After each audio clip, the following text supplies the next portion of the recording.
So in synagogues around the country, they're observing this weekend as Refugee Shabbat.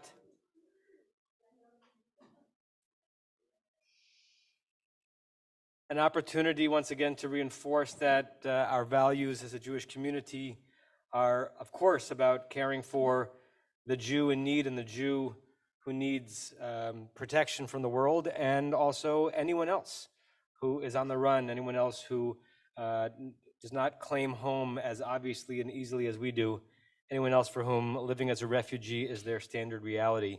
That wonderful tagline that HIAS put out a few years ago, it used to be that we cared because they were Jews, now we care because we are Jews, meaning most of the refugees in the world right now are not Jewish refugees, but our obligation to them is because we are Jewish, not because they are. So Beth has had a long and proud connection with HIAS.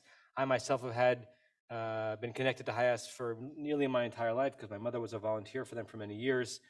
And many of us, if we have Ashkenazi, but not even only of Ashkenazi descent, many of us going back into our family tree have a grandparent or a great-grandparent, or perhaps even a great-great-grandparent who came to these shores and was helped directly or indirectly because of HIAS's vision.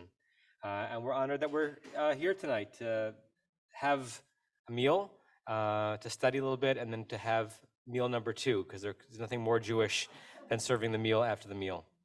We're honored this afternoon to be hearing from Raphael Marcus. I want to tell you a bit about who he is, but just do it for a minute because mostly I want us to hear from him. Raphael joined HIAS in 2018 as the Senior Vice President of its Programs Division, in charge of international programs, U.S. programs, emergency response, and humanitarian partnership. Formerly, Raphael served as Director of International Operations for the German humanitarian organization called Humedica International, focusing on medical rapid response aid mechanisms and complex emergencies. Prior to that, he served as the organization's Chief Security Officer and Desk Officer for East Africa. Over the years, Raphael has led emergency humanitarian operations in disasters such as Typhoon Haiyan in Philippines, the Nepal earthquake, Ebola outbreak in Liberia, the earthquake in Haiti, and in protracted crises such as the famine in the Horn of Africa, the civil unrest in the Central African Republic, and the Syrian refugee crisis. Raphael is an expert in humanitarian emergency response and has an MPH in Emergency and Disaster Management from Tel Aviv University. Raphael served for 3 years in Sahel and the IDF as a staff sergeant and medical team leader in Special Forces, in a Special Forces reconnaissance unit. He was born in Bern, Switzerland, the capital, where his father served as the chief rabbi, and at the age 14, made Aliyah along with his family. We are so honored, Raphael, to have you in our midst and to be speaking to us today. Baruch haba.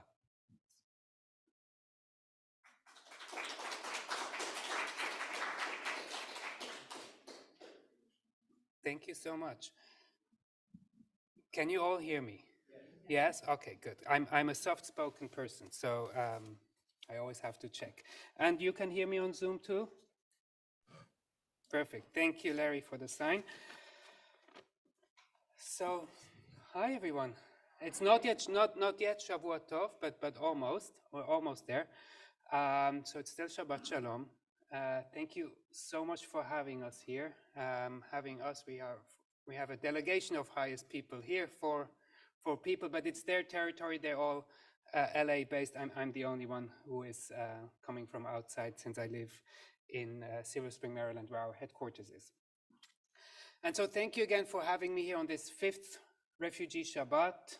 Shabbat where really communities across the world celebrate, commemorate. It's a question we will try to solve today. Refugee Shabbat, and it is taking place really across the world. We have Refugee Shabbat celebrations on 5 continents. I think more than 300 communities that really signed up for Refugee Shabbat, and so really a growing initiative and trend that we really want to lift up. And I'll be very honest. I thought about what to say yesterday on the plane, but I just read the parasha once and it was very obvious. The parasha just really screams the story of the refugee and of the Jewish people. And the most most really striking part, and I hope, I'm not your rabbi, but I hope you were in shul today in the morning, is really Shirat Hayam, right? The song of the sea, or the song of gratitude. And it's a beautiful song, right? Noaz, Yeshir, Moshe, Uvnei Yisrael, like this really beautiful song of gratitude. And this song really of having just crossed the Red Sea and having just left behind what made them feel unsafe, and having this barrier now finally between them and what has made them feel unsafe.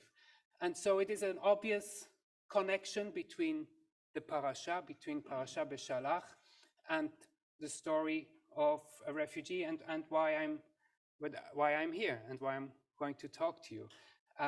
But it's also really, it's really only one part, right? It is, we are reading how they are crossing the Red Sea, and celebrating that. But what I'd like us to do today in the next 15 minutes is really to think about the whole continuum of a refugee journey, which starts with deciding to leave, being on the journey, and eventually arriving at a place they feel home and they feel safe. But I would say that something which is very special about the Jewish people who have really experienced it, but not only Jewish, refugees in general, is that the continuum continues. It doesn't end with integration, because what we see so often is that refugees themselves then become people who help refugees, who stand up for refugees, and who speak out for refugees. And that is really kind of the fourth step, you can say, from leaving, from going through the journey, from integrating in a new place, and then eventually also being able to stand up and advocate and support refugees. And that is the wonderful story of the refugees. And you know, again, we see it all around. Last week I had a meeting with the Deputy Assistant Administrator of the State Department Bureau for Population, Refugee and Migration. It's a crazy title. I was telling her that I'm going to LA. I was very excited because it's my first time in LA, actually. And I told her she was going to LA, and she said, oh, wonderful. One of her best experiences was in LA just a year and a half ago, when she came to visit the Vietnamese community when they were working to support the Afghans fleeing Kabul. And that really touched her heart. And so we really see refugees all around the world that once they have settled, once they have found a home, they remember the journey that they went through, right? Zachor, and really stand up for other refugees. And I mentioned before, you know, is it commemoration or is it celebration? So I would say, you know, if Refugee Shabbat would be on Shabbat Zachor, where you have to remember, it would be maybe more commemorating. On Passover, we should definitely all also remember, but it's Beshalach, it's really Shirat Hayam, it's the song of gratitude. So I think we are celebrating Refugee Shabbat, and what I would really like us to do is celebrate you as a community, and all the other communities here in the US and around the world that are standing up and supporting refugees, not only by advocating and speaking up, but by actually supporting refugees, right? Like this community here, which was one of the first communities that formed a welcome circle, which by now has really grown. We have over 80 welcome circles in the US. We have welcome circles in Europe even, in all kinds of different countries, in Ireland, in Belgium, in Italy. And so it is really this you know, to see refugees like what she saw with the Vietnamese is really amazing. And it's not only that. Our rabbi just said, right, we used to help refugees because they were Jewish. Now we help refugees because we are Jewish, right? This is the same continuum.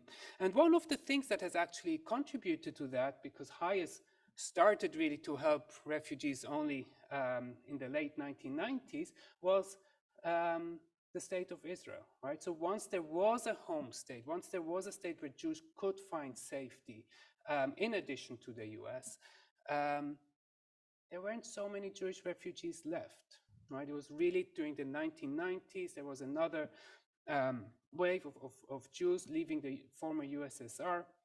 And after that, HIAS really found like now we can do that continuum, right? We don't have to help ourselves anymore. We can now finally, as former refugees, as the people who have experienced that history, also reach out and help other refugees. And so the state of Israel, which really gives this home state, right, has definitely also contributed to that, together with the strong Jewish community in the US, which had already found a home over many decades since HIAS has been working.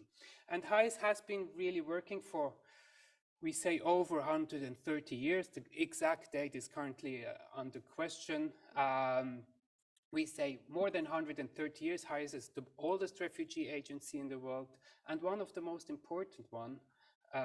We are one of the 5 biggest partners of the United Nations High Commissioner for Refugees. And we work currently in more than 20 countries.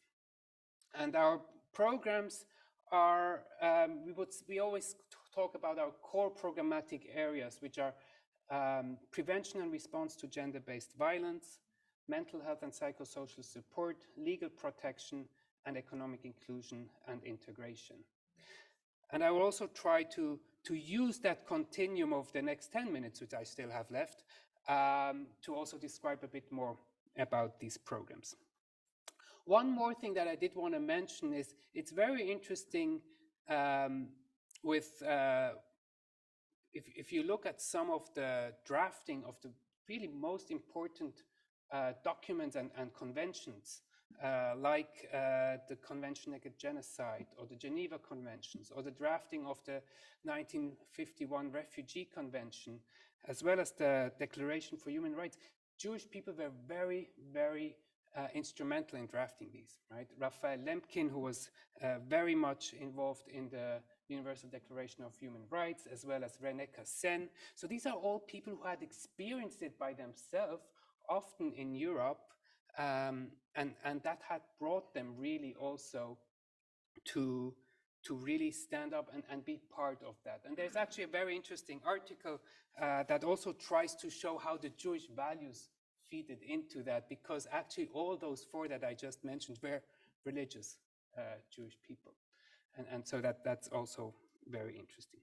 So let's start really to think. The journey starts. People need to move. Why do they move? And I think there are 2 really important things to mention here. One is because it's fairly bad where they are, right? We always say people only leave home if home is the mouth of a shark, right? And we always have to remember that. And we see that. We see that in Venezuela right now. As one of the rare non-Americans at HIAS, I am able to travel to Venezuela, and I was there, and it is very bad. And you know, sometimes people still have to ask, what's the reason? I don't have to ask what's the reason. If I see 6 million people leaving one country, 1/4 of the population of Venezuela, it must be fairly bad. And we see that in Ukraine right now. And we see that in all the other places where HIAS has been working. So that's one factor, obviously, the obvious factor. People leave because it's bad. But the other reason is because they have the courage to do so. They have the courage to do so, and they have the faith to do so. And it's very interesting if you look at last week's parasha, and I only know that because it's my parashat bar mitzvah, parashat Bo. At the end, when you read the Haftarah, there's a sentence, Al tir'a Yaakov, don't be afraid, Yaakov. So it really ends with this, don't be afraid. And then the next week, we read how they really take on that really difficult journey of crossing the Red Sea, obviously with a lot of help by God, who somehow made that miracle, but still, you need a lot of courage to do so. And I will not lie if I say that the resilience that I've seen in refugees all over the world is one of the most inspiring things that I have and will ever experience. And,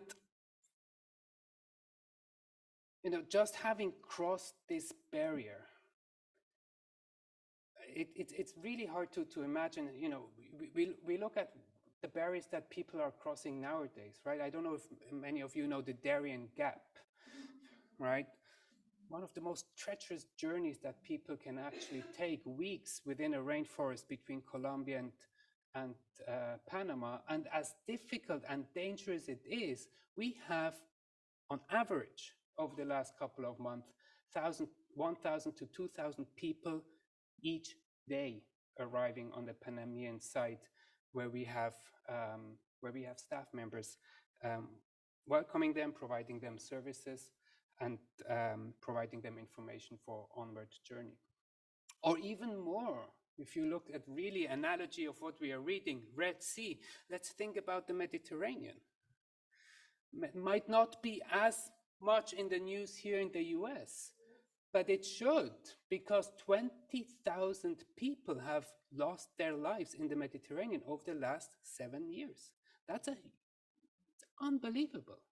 And it is still happening. The world is letting it happen. 20,000 people drowned in the Mediterranean over the last 7 years.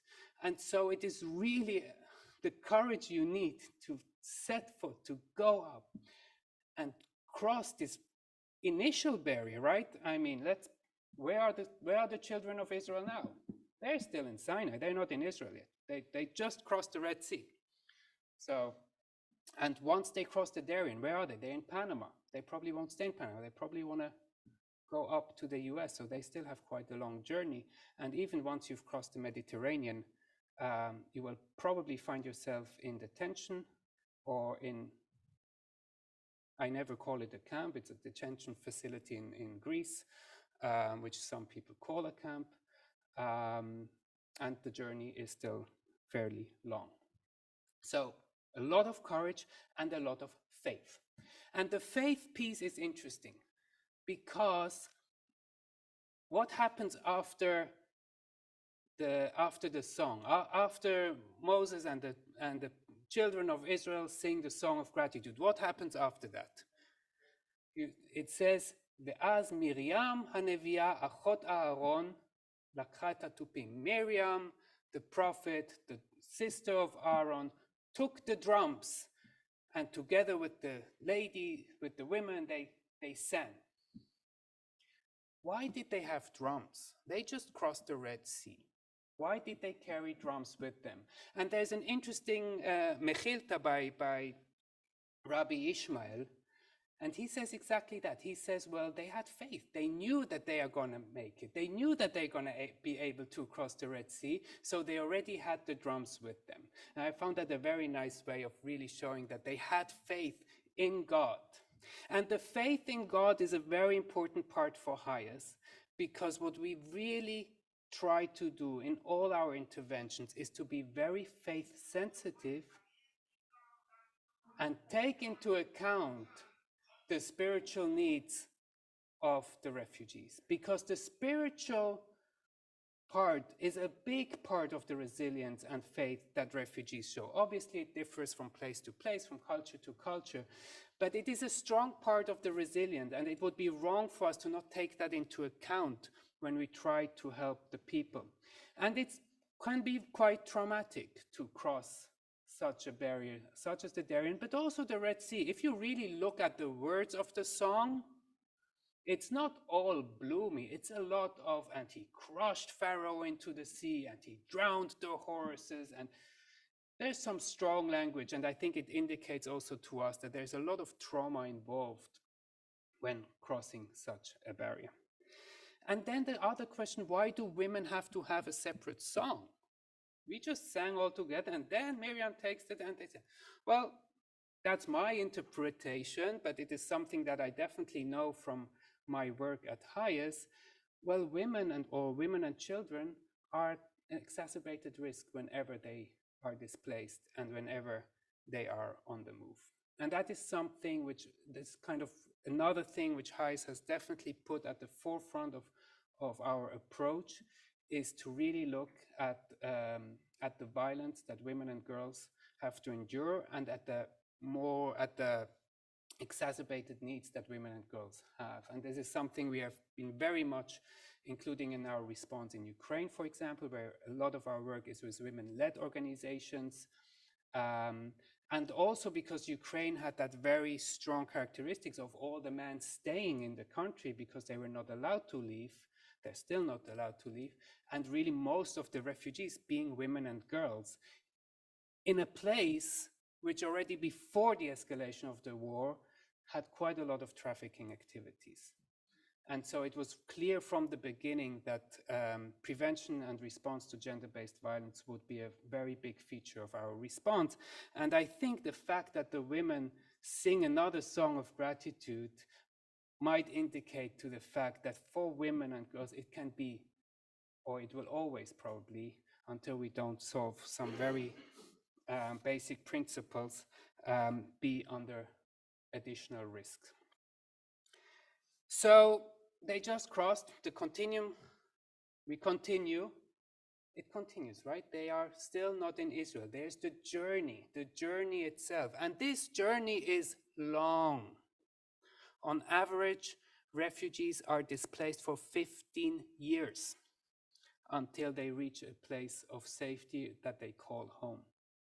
HIAS knows that because we've been working in Chad for over 20 years in 13 refugee camps.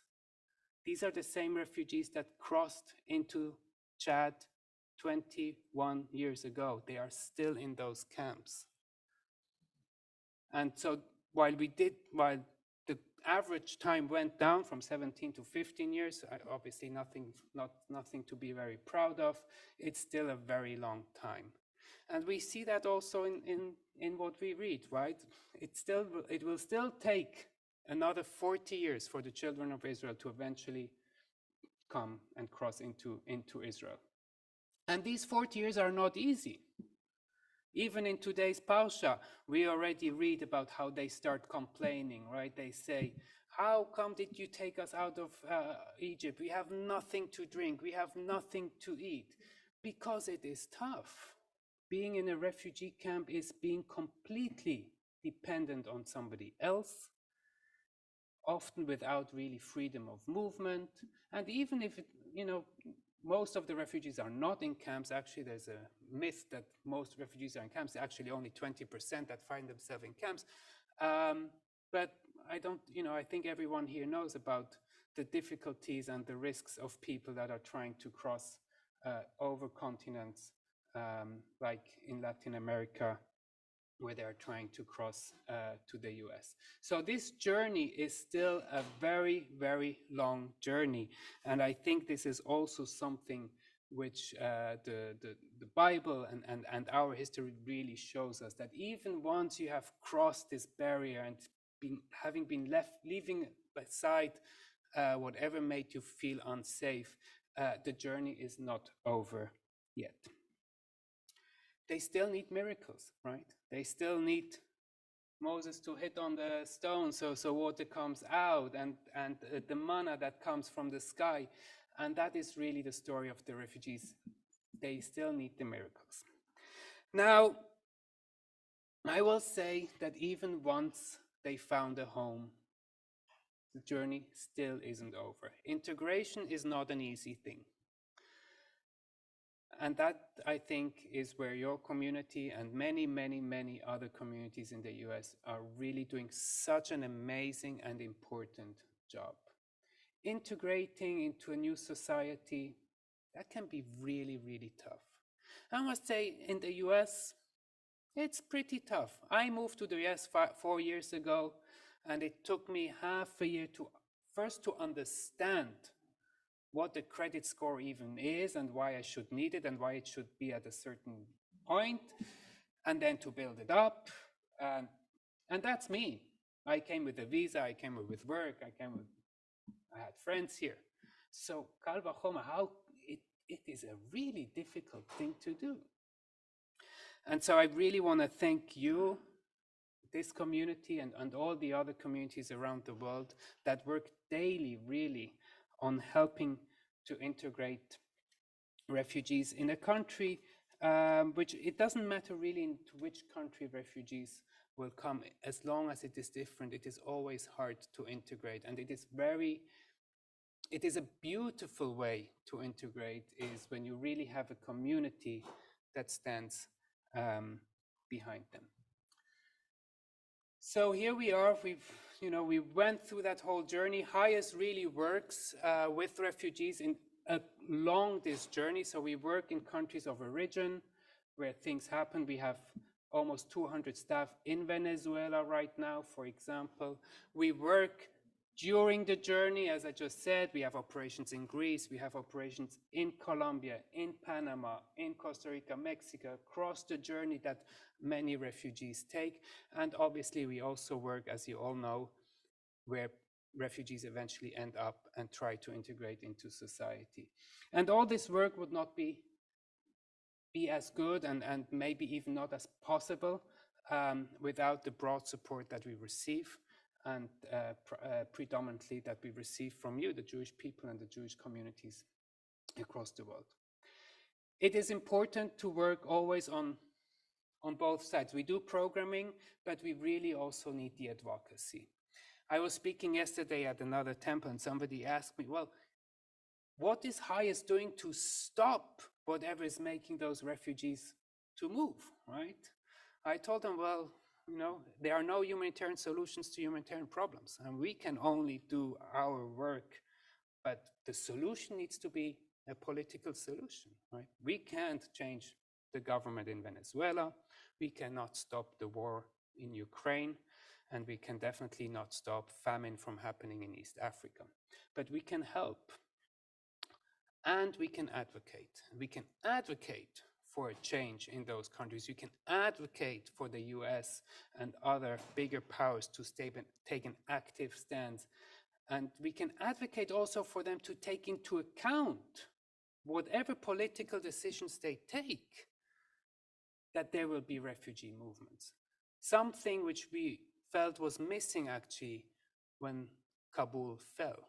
It was a decision by the US government to do it, but we never felt that they really took into account or thought through what that would mean. And so we ended up with really hastily having to evacuate thousands of Afghans. And eventually it was not the government, it was you, the people, who really helped us being able to absorb and integrate all the refugees from Afghanistan and now from Ukraine. So advocacy is really important. We have to talk, we have to speak up. And even if we feel that the current administration might be on our side, it might not be their main priority. And most important, we have to be louder than them. But there are other ways to help. I would really urge you all to look at our website, join our welcome campaign, where you will also receive guidance on how to reach out to your congressmen, to the senators. There's the JPAC event in Sacramento in another month, March 10, 11, 12, I think. May. Where you would be able to lobby lawmakers and others. And please also sign on the letter for the Senator Bill 85, a really important bill. When talking about integration, really important, because what this bill would do is really provide refugees with additional 3 months of support to integrate. Right now, it's really only 3 months, and then refugees are for themselves. And this bill would be unique in that it would really prolong that by another 3 months, something that we would all really welcome. Obviously, we always like to receive donations too. We have operational costs, which are, just the security costs in Ukraine. When I look at them, it makes me, I lose nights over that. The well-being of our staff, things which donors don't really always cover. But more important than donating to HIAS here in Los Angeles is donating to local organizations, local grassroots organizations that are really embedded in the community. And right now, really, we are trying with JFCS of Long Beach to really revamp our work with them to make sure that HIAS can once again, after 5 years, resettle in Los Angeles. So I would really also ask you to if you are able to donate to JFCS Long Beach. I will end here. Thank you very, very much for having us, for listening. But most important, just thank you for your amazing work and engagement. It makes all the difference for the people you are receiving and helping to integrate into this wonderful country. Thank you.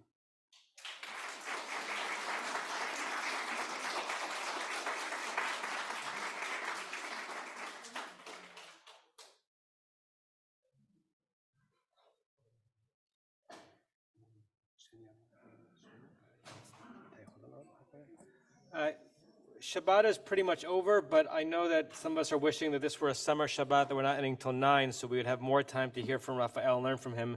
Let's pause to see if we have just a few questions. I know the questions will continue.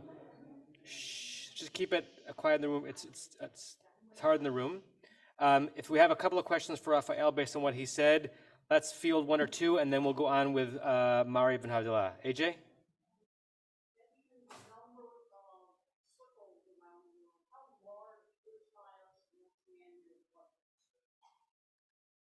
Okay, the question the question was how large HIAS is and what our annual budget is.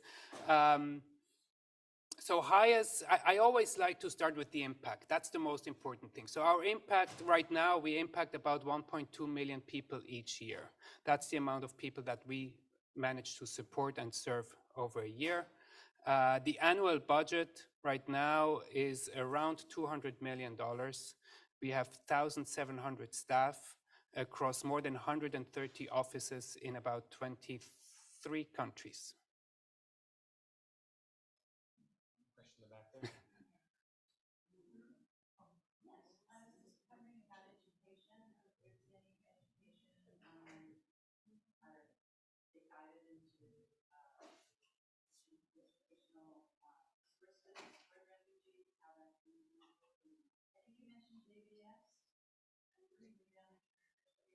For education for refugees once they arrive here. So there are various programs that we are running out. I mean, first and foremost, one of the more important educational resources that we provide to new arrived refugees is financial literacy and digital literacy. And that has shown itself mainly under COVID. Financial literacy and digital literacy. Right, because people not necessarily have the digital skills, they definitely don't know the financial systems. And so that's a very big part of what we provide. We obviously try to bring the kids to school as soon as possible. Often refugee kids who have arrived here have not gone to school for a long time. And so it's important to also really put that at the forefront. There's also, for resettled refugees, there's a lot of education happening before they are resettled. We call that culture orientation. That is courses that HIAS, for example, gives in Israel to refugees that are resettled from Israel to the US or to Canada and to and Australia. And those culture orientation sessions are also are given all around the world by resettlement agencies. So these are kind of the core areas of education that are provided. One more question? Yes, I'm curious. There are many organizations out there. Do you work in cooperation and competition? How does that work with all the other organizations that are also trying to help? That's a very, very good question. So yes, there is something which in our jargon we call it the humanitarian architecture. And so there's actually quite a solid governance system that is mainly built on United Nations organizations, but also NGOs are involved in that governance system, which really coordinate together and work together across the world in various settings. So there is a system. I won't say it works flawlessly, and it depends on what crises. It goes down from global level to regional to up to the municipal level. But there is a system. HIAS is very much part of it. We have people in various task forces of this architecture or in emergency groups, and we also are very strong in the thought leadership of that. So the 4 core programmatic areas that I mentioned are programmatic areas where we not only serve refugees, but where we also innovate, we educate, we provide policy briefs, and we really try to come every time up with new solutions that take into account best practices and lessons learned from previous crises.